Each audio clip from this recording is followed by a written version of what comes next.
श्री श्री आनंदमयी मात की जय. At the Durga Puja that autumn, October 13th to 16th, 1926, in Shahbag, after the Basanti Puja of spring, this body had a khayal not to talk to anyone during the 3 main days of the puja. She lay quietly in room adjacent to the Nat Mandir, meeting people only at night. The 3 days, Saptami, Ashtami, and Navami, were passed in this way.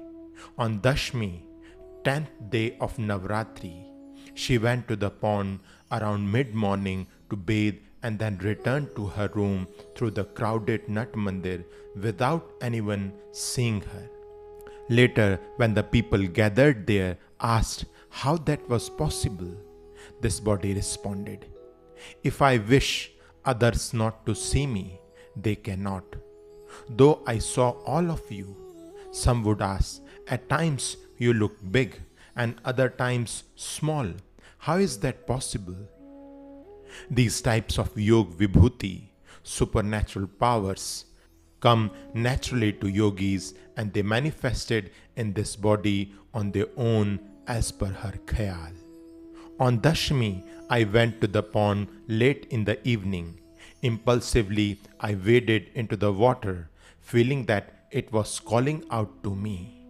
Then this body became inert and absorbed in the divine, and several people had to pull her out.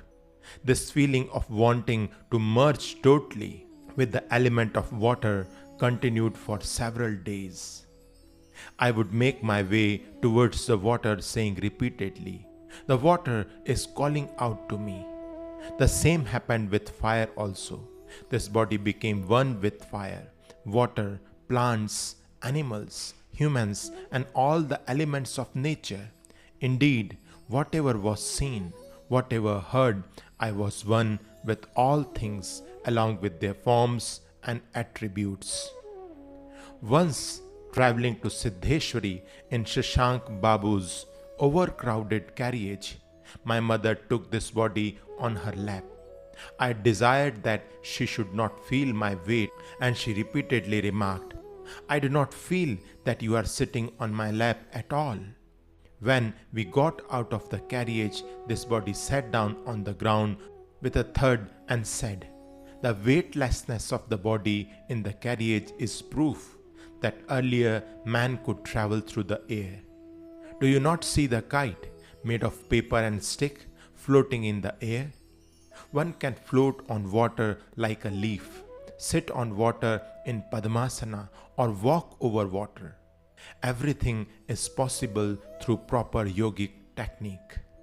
When the sadhaka feels a change in his intrinsic consciousness and recognizes that he is not the physical body, he begins to realize that there is not a single thing in this universe in which he is not present. Initially, he may play with this concept and one of the 5 elements of nature, water, fire, air, earth, or ether, and may appear at times restless or serene. There comes another stage when he sees the entire universe is within him, or that he is present in his entirety in everything that exists in the universe. This also is revealed. There is then no question of differing viewpoints. All are the same. These are all very significant things. When this body was playing a role of a sadhika, this phenomena naturally manifested in her. When everything appears to a sadhaka simply as different forms of the one, then all things, worldly or spiritual, appear the same.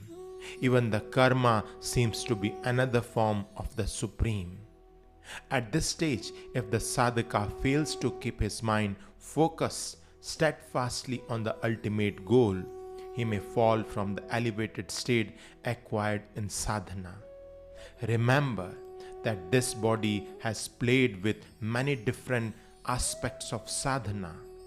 While in Bajitpur, I would talk to trees and plants while plucking their vegetables, fruits, or tender sprouts as if they were humans, saying, "Come now, your work here is over now."